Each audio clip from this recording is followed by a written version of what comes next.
Ladies and gentlemen, welcome back to the Crypto News Podcast. We're buzzing as always, and I'm super pumped to have a fellow Torontonian on the show today, the one and only Richard Ma, co-founder and CEO of Quantstamp, a global leader in blockchain security. Quantstamp has performed more than 500 audits and secured over 200 billion, yes, 200 big billions in digital asset risk from hackers. Prior to starting Quantstamp, Richard was involved in algorithmic and high-frequency trading, is a trading fund manager and senior quant, most recently with Tower Research Capital. He founded Quantstamp to improve security auditing after investigating in the DAO and experiencing the aftermath of the hack firsthand. Richard graduated with a degree in electrical computer engineering from the one and only Cornell University. Richard, pumped to have you on, my friend. How are you? Yeah, good. I really appreciate coming on the show, Matt. And happy to chat. Pumped to have you on, man. We were talking a little bit before I was asking you, I'm like, you went to Cornell. Not a lot of people from Toronto go to Cornell. We do have some pretty good universities around us. We have the U of T's, the Queens, the Westerns, the McGills, right? The UBCs, and a bunch all the other ones, of course, too. But I was asking you, why you live in Toronto right now, of all places? Yeah, so a lot of our team is actually Canadian. So when I started the company, I started it in San Francisco and in Waterloo, Canada. And so a lot of our team, they went to Waterloo.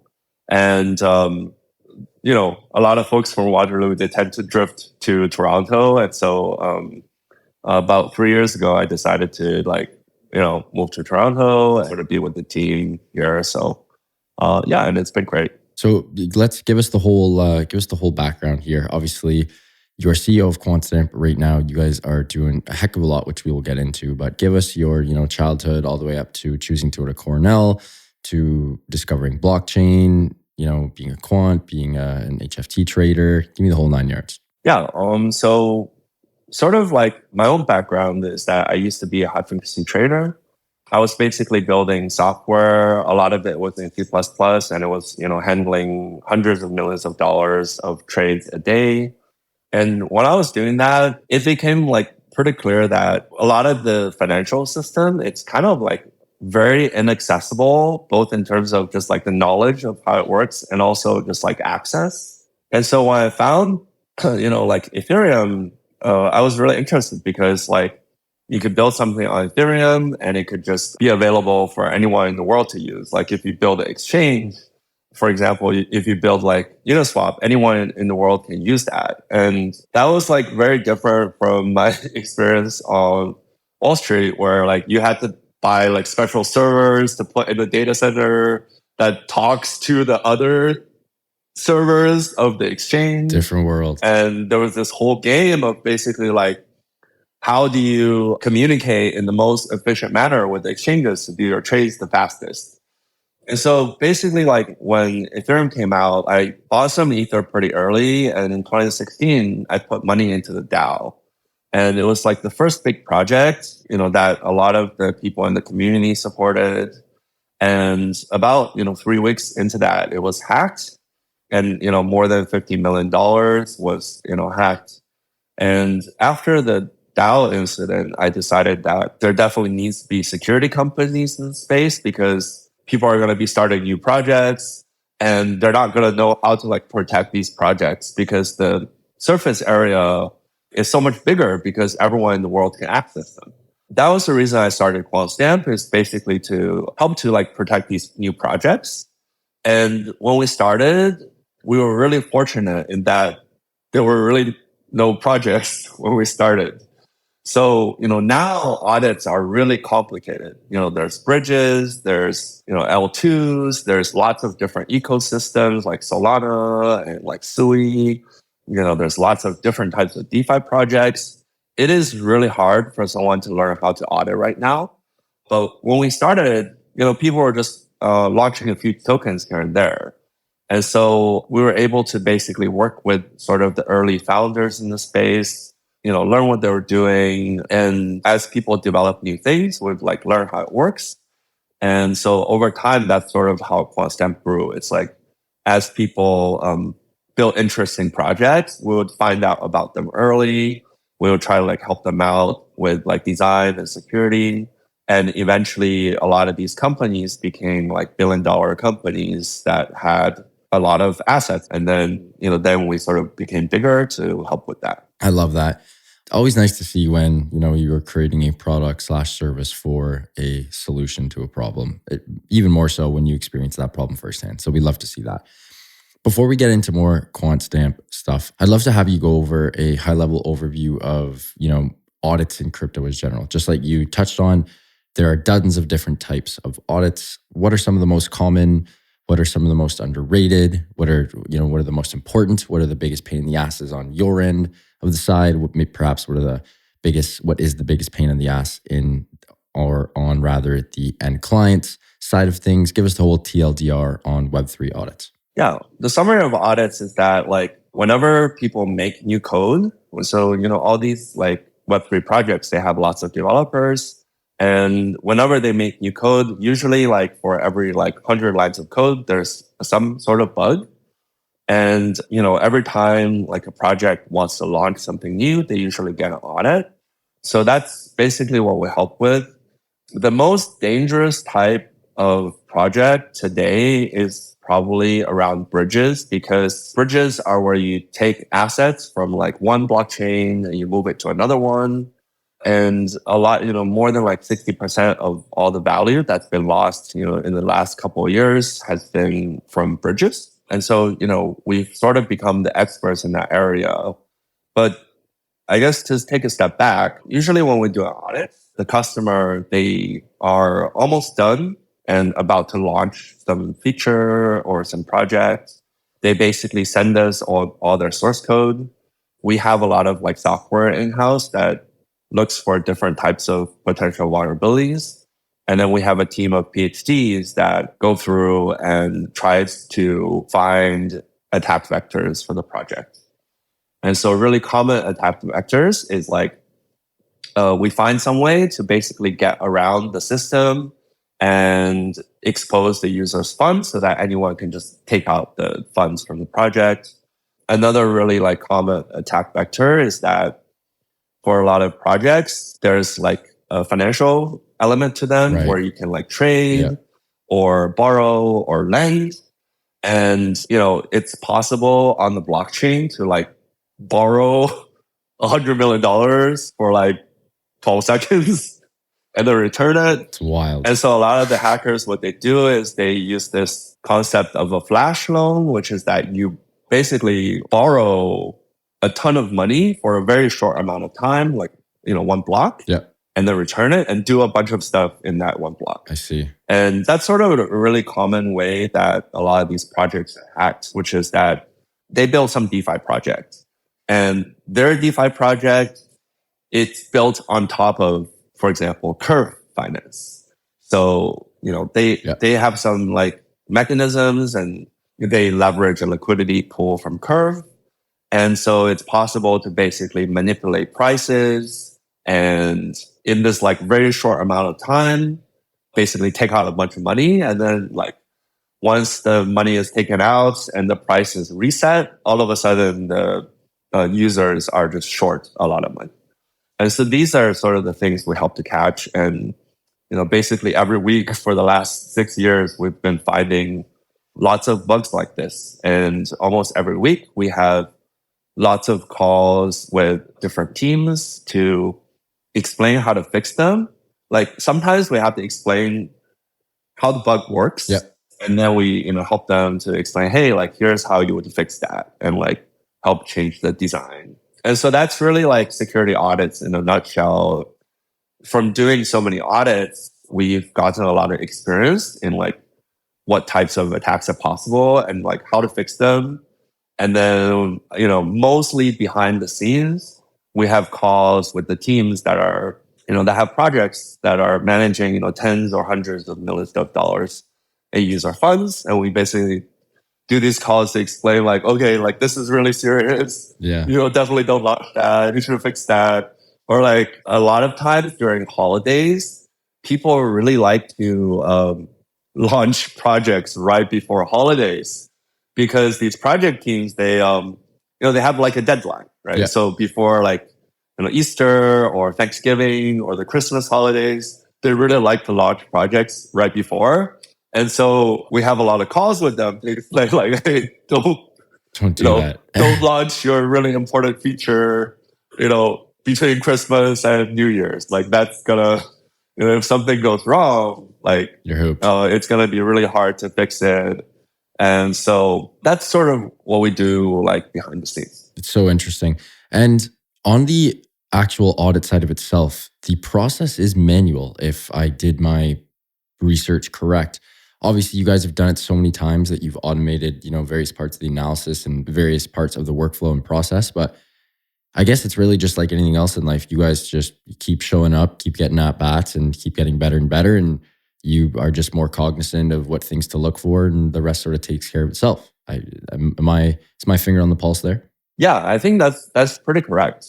A lot of times it's because we're like a repeat player. Like, Right. So let's say like it's the first time you played chess.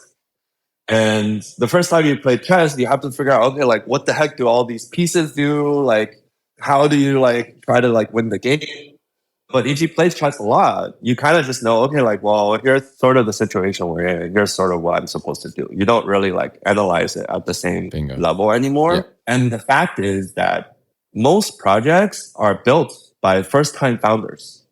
And often they might have some engineers that have experience, but often it's still the first time that team is releasing something that's going to handle like tens or hundreds of millions of dollars. It's crazy. And so by virtue of just being a repeat player and seeing like what everyone else is doing and the mistakes that they're making, we try to like give good advice to the team so that they don't run into the same things. Yeah. And so often we'll have some intuition. Like often what'll happen is that we'll look at the code base for a couple of days and we'll already have a really good idea of like how risky it is. And so we try to tell the teams like, based on pattern matching, this is how risky we feel it is. And often, we'll find like a bunch of bugs and say like, here are the bugs we already found. And based on that, you should, change your development a little bit so that you're like covering this stuff. Bingo. That's really the most common thing. The thing that like the public sees is that they see the final audit report, right? And so in the final audit report, there's issues. Often a lot of the issues have been fixed by the team. Yep. And so people are sort of reassured by the final audit report. But the thing that they don't see is like the process of getting there, which is like where all the magic happens. So that's sort of like, I would say how manual it is that like at the end of the day, these teams are run by people and they have deadlines. They want to like, be successful in their project. And that's really the fundamental driver, because if if they have a really hard deadline, they're like, okay, like we want to, push this out and like get 50 million of TVL before Thanksgiving. You put your guard down. Put your guard down. Yeah. You act exactly. abruptly and not analytically. In regards to the mal actors, the bad actors, the hackers that are taking advantage of the protocols and pools, so on and so forth, is it usually a singular gentleman or woman for that matter, either or? But like, is it one singular person, or is it usually a group of bad actors coming together and trying to screw someone? Yeah, that's a really good question, actually. It's evolved a lot over the years.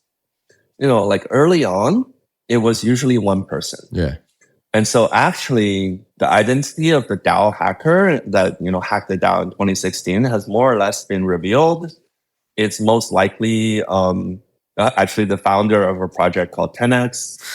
And so it's a singular person that was actually really active in the Slack channel of the DAO. Of course. And was asking questions about this like issue, and he wasn't really getting good answers, and sort of like, I think, took matters into his own hands. That's sort of where it started, where I think it was like people were getting curious about different exploits, and they would sort of try to like discuss with others.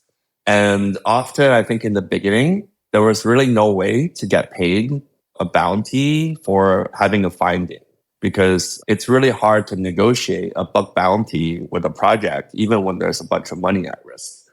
there's the case with the DAO, and also early on, there was a case with the Parity wallet where actually a developer found a bug and he didn't really know. So he just tested it and he like broke the wallet, and basically $300 million was like stuck forever. And still it's stuck there. Wait, And now it's worth more. Now it's like still there? Now it's like it's still there. I think now it's worth more than $1 billion. It's just been stuck there because of this self-destruct function in the Parity wallet. So that's really like where it started. Over time, there's been a lot of hackers that have been tracked down. And a trend is that they've become teams. So there's like in the most recent hacks that happened last month with Curve, a bunch of the people, they were still solo hackers, but there was two new groups of people. One of them were actually people that were running meth bots, which are like, they're doing sort of like high frequency trading on the blockchain. And they're basically searching for profitable opportunities and front running the actual hackers. And this happened in the Curve case where like an actual hacker figured out the exploit and then they sent it to the blockchain. And this front runner, which is like, they actually don't really know what the heck the exploit is. They just like copied the transaction and basically performed the hack instead of the actual hacker. And so the actual hacker didn't really get any money from that. And this robots got the money. And so this is like a new group of people that's like not really a team. Like they're kind of like, normally they're doing arbitrage, but they can detect these things. And then the other group that's really emerged over the last couple of years is Lazarus Group, which is the hacking arm of North Korea. And now, like, a lot of the major hacks in DeFi and in bridges, they've all been tracked back to the Lazarus Group. And so that's like a really organized, extremely sophisticated group. And you said North Korea? Yeah, so it's been verified to be North Korea. The thing that made it really easy to verify was that the way that they, after they steal the money, they just combine the wallets. They don't really care about covering their tracks in terms of people finding out that it's Lazarus Group. So they'll like combine funds from multiple hacks together. And then they'll just try to like do it really quick and launder it as quickly as possible. Sort of like this like hit and run tactic. Yeah. That's really the most sophisticated like actor that we've seen now, which is like, we have, a nation state with like probably a pretty huge team that hacks not only smart contracts, they also, they'll like hack websites. Yeah. They'll do like social engineering. So they'll like pretend to be someone on the team. They also, there's been attempts where they actually interview and become a developer on a DeFi team and then get insider information from passing the interview. Because in Web3, it's people are like really used to working remotely. Yeah. And so there's been cases where these hackers, they've like passed the job interview because, if a lot of times if the person can do the job and they can do it really 100%. Good, then Web3 companies hire them. Yep. You don't need to see the face. You don't need to get on the phone call. It's like, do they ship good code? Do they do it quickly? Are they a decent person online? Yes. It's a darn good point. That's pretty. Like if they're trustworthy, if they do a good job, they do it quickly. They could be interviewing as one person, but maybe like they actually have a couple of guys like doing the work. Yeah. And so that's sort of like this arms race that has happened over time. Like, when we started the company, it was kind of really easy. And I've been feeling like the difficulty level has been going up every single year because of this. But, luckily, now like Quantstamp is $1 billion company. We've been building lots of like internal resources to handle all these things, like helping exchanges with their operational security, like tracking hacks, live to make sure we can like save some funds. But yeah, the landscape has really broadened in terms of the types of, hackers that are out there. Yeah, that's absolutely crazy. Richard, we got to take a quick second and give a huge shout out to our sponsor of the show, that is Prime XBT. When we get back, we're going to keep doing our deep dive into audits and talk about some of the work that Richard and his team have done with Ethereum, ARB, and many more. Until then, huge shout out to Prime XBT, longtime sponsors and friends of the cryptonews.com podcast. Prime XBT offers a robust trading system for both beginners and professional traders. It doesn't matter if you're a rookie or a vet, you can easily design and customize your layouts and widgets to best fit your trading style. Prime XBT is also running an exclusive promotion for listeners of the Crypto News podcast. After making your first deposit, 50% of that first deposit will be credited to your account. Again, the promo code is CryptoNews50. That's CryptoNews50. All one word to receive 50% of your deposit credited to your trading account. CryptoNews50, all one word, CryptoNews50. And now back to the show with Richard. Richard, you got to give me some actual, I don't know how much you can tell me. I'm sure you're probably, NDA'd up with the yin yang, but what kind of work have you guys done for ETH 2.0, MakerDAO, Compound, Lido, Polygon, ARB, Sandbox? You've worked with almost everyone. Do you have any crazy stories about finding a huge bug or finding a black hole, finding anything negative where you absolutely saved their asses? What do you got for us? Yeah, so we actually helped audit ETH 2.0. So we audited two of the major clients for ETH 2.0, which was like Prismatic and Teku. And that's all like sort of public. And so for those, we found, I think for Teku, we found, maybe like 40 bugs. For Prismatic, I think we found more than 50. The major learnings we had from that was that like, it is really hard to develop a good client. And, props to like the team that made ETH 2.0 happen, because I think for those teams, it felt like it was almost like their life's work to do that. Like they were really passionate about it.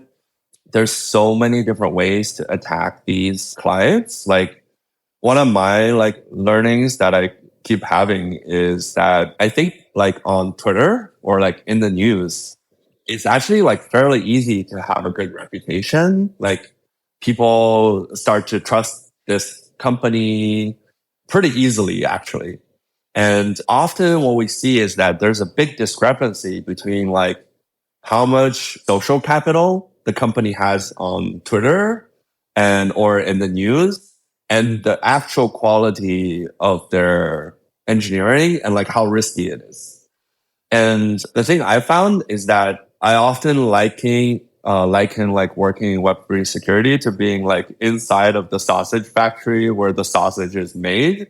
Like if you like see how the sausage is made, you're not about that. It makes it so hard to eat the sausage. You're not about that afterwards. Anymore. Well said. Yeah, and so I've been living inside of the sausage factory for more than 6 years.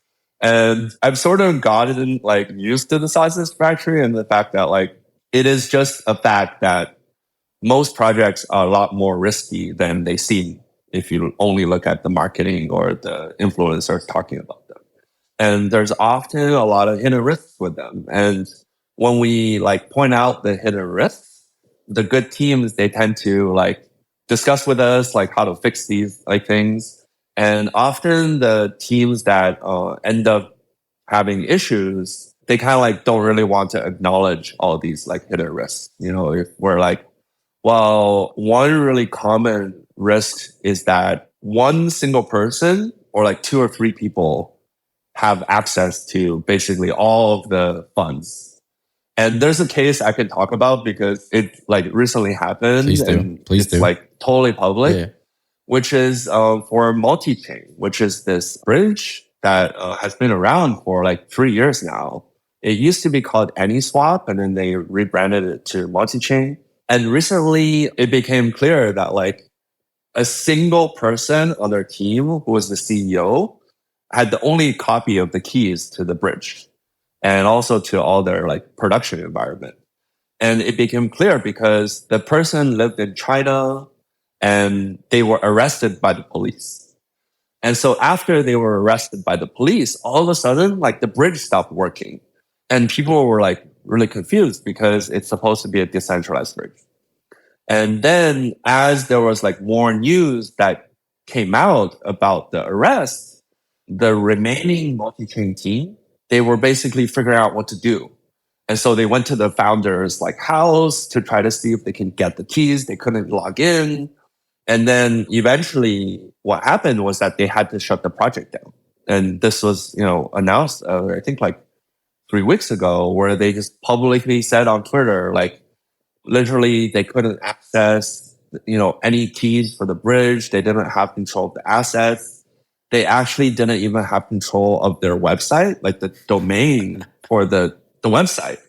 So they could, they like somehow their website got hacked and they couldn't get control of that. And so that's something that we bring up like all the time, because when project launch, they say that they're decentralized. And then when we look at it, it's really not. Like if the one guy, just like gets hit by a bus, a lot of issue happens. I think just like as human beings, we always think like, okay, like we're going to live forever, or at least like we're going to live for a long time, like another 50 years. And so especially like when these projects launch, they have so much external pressures, right? Like they don't really want to tell everyone how risky it is. No one's incentivized to say how risky it is. And so I think like that's something to keep in mind for the listeners, is like when you good point, use a project, like look for some of the yellow flags where like I often see this where people in the Discord, they're like talking about how centralized something is, and then the Discord admin will sort of like threaten to use the bear hammer. Yeah. It happens pretty often. Classic. Or it's like the token holders of the project, they're not really incentivized to have FUD. And so when someone brings up like a legitimate issue, it sometimes can get conflated with other people that are actually causing, FUD for the project. Yeah. So yeah, that's sort of what I see like from, my seat inside the sausage factory, where there are a lot of good teams that are like really idealistic, that are trying to build something good. And there's also teams that are like under a lot of pressure to release something, especially in the bear market. And so, I think for users, always like be careful, like more projects that have been around for longer are way safer because they've had the test of time. Yeah, totally true. For new projects, don't put all your money in. That's like, I just basically never do that anymore. Like, because from seeing so many of these cases happen. So yeah, hope that helps. No, well said. That was huge. Richard, another thing I'd love to jump into is you guys working with Web2 companies, right? You have worked with Visa, Toyota, Siemens. What exactly did you do with those guys? Yeah, for a lot of these like Web2 companies, they have teams inside that have been building in blockchain for like more than 3 years. And so for the big companies, they have these teams that are like building prototypes. For example, for Toyota, they were trying to look at how they can do some of their parts tracking with blockchain. Like when you have a Toyota car, often people will buy like sort of non-official Toyota parts to put in the car. And so they wanted a way to like basically track the official parts. It's pretty cool. To incentivize people to use the official Toyota dealership. It's pretty cool. Because if you use the official Toyota dealership, then the car companies make a lot of money from the aftermarket servicing of the cars. In fact, they don't really make much money selling the cars. A lot of it is more from the servicing. And so that's like something, they were really interested in. For Siemens, the project never fully released, so I can't really talk about that one. For Visa, there's a lot that's been in the news recently for Visa, because now they've gone pretty public with it. And so they have a really active blockchain team. They have like really good engineers. And so when we worked on those projects, it's always a lot easier actually, because there's existing security teams like at Visa or like at PayPal. They're like a lot slower in terms of how they're launching it. So there's, time for like a lot of review and back and forth. For PayPal, also recently, they launched a stablecoin project called PiUSD, which is, I think, built on top of Paxos, like the financial infrastructure of Paxos. And so we did the audit for PayPal for the predecessors of that stablecoin project that they launched now. I think it could eventually be a significant competitor to USDC. I think USDT is kind of in a different category of being like a really OG project that a lot of people trust and like. But I think USDC and PayPal, they sort of operate with a similar model where, there could be like a significant competitor there. For Quantstamp, most of our customers are Web3 customers, but we also, we do like really big audits for cryptocurrency exchanges when they have some important event coming up. And then there's always these like Web2 companies that are trying to like build something and get it to have traction. And so it's actually really easy to apply the knowledge to that because the Web2 companies are generally building things that are easier, like less complicated than the DeFi community. And so it's, yeah. Very well said there. Richard, we are getting a little tight for time here, my friend. Couple more things and then we'll wrap up. The last thing that I would absolutely love to discuss before we get into some hot takes and some fun stuff is Chainproof, the world's first regulated smart contract insurer. And it is reinsured by Munich Re, aka the world's largest reinsurer. And Chainproof offers both smart contract insurance and slashing insurance. So we'll start off, tell us exactly what Chainproof is, and a segue into that, what exactly is slashing insurance as well? Yeah. So Chainproof is basically one of the world's first companies that's offering insurance for Web3. The really common thing that we've seen from our customers over the last 3 years is that when they launch a project and they want to get more institutional money, they can't because the larger institutional money want some more guarantees that like if the project gets hacked, there's some recourse, they can get a refund. In like the normal financial system, like if you put money into, I don't know, like a credit card company, it's very rare that you can like lose your money. And in Web3, it's pretty common from hacks. So basically we decided to start this company because the existing insurance companies, they didn't really want to touch Web3. So at first, when our customers asked for recommendations for insurance companies, we tried to go around to all the existing insurance companies, and none of them really wanted to provide insurance for these like new DeFi projects or bridges. So then we said, okay, like why don't we just start our own? And so we basically fundraised for it. We managed to get reinsurance, which is an extremely difficult hurdle, which is that once we write the insurance, like there's a much larger entity that can basically take some of the risk. Gotcha. And so that's Chainproof in a nutshell. We've been providing insurance for like DeFi projects like Compound and Aave. And once, Ethereum 2.0 came out, then there was a lot of money in staked Ether, like billions and billions of dollars in staked Ether. And so the providers of these services for staked Ether, they have risks like slashing and also just hacks.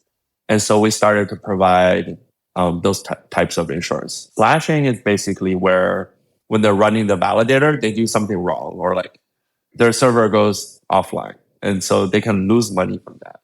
Obviously, like the institutional investors that are putting money into staked Ether, they don't want to like randomly lose money if a server went down. Yeah. And so the insurance covers that. Totally makes sense. Yeah, that's the idea. Totally makes sense. Richard, what a treat. Really appreciate you coming on, man. Learned an absolute ton and definitely have some homework to do. Good God. Before you go, can you please let our listeners know where they can find you and Quantstamp online and on socials? Yeah, so you can find me, I'm just basically using the Quantstamp Twitter. So it's at quantstamp.com, QUANTSTAMP on Twitter. Every month we release a monthly hacks roundup where we go, we have a really nice engineer that explains how all the hacks happen. We kind of try to do it for people that don't know a lot about security. So you can also follow us to that. And yeah, really appreciate coming on the show, Matt. Thank you. Last thing we didn't discuss, blockchain futurist. You and I were just there. How was it? How did you? What did you think of the conference? I loved it. I thought it was lovely. You guys had a booth. You guys presented. What did you think? Yeah, loved it. Like it's clear that we're in the early bull market. That's sort of the pattern matching I have. I think it was really high signal. There were a lot of good folks there. Agreed. The thing I liked the most was the poker game. There was like a side poker game that happened at Futurist and really good crowd for that. So yeah. Did you go? How'd you do? Yeah, did pretty good. We also one of our customers, Parallel, which is an NFT game. They had a big launch there, so they had their first LAN party, and it was Nice. amazing. So yeah, it was pretty cool to see sort of the Toronto Canadian blockchain scene, being very active. Yeah, I agree. Richard, what a treat, man. Appreciate your time. This was a blast. Excited to catch up in person, and very excited for round 2. Thanks for coming on. Awesome. Thanks, Matt. Folks, what an episode with Richard Ma, co-founder and CEO of Quantstamp, the global leader in blockchain security. If you guys enjoyed this one, I hope you did. Please do subscribe. That would mean the world to my team and I. Speaking of the team, love you guys so much. Thank you for everything. You guys are the GOATs. Eustace, my amazing sound editor, appreciate you as always, my man. And back to the listeners, love you guys. Keep on growing those bags and keep on staying healthy, wealthy, and happy. Bye for now, and we'll talk soon. Ciao.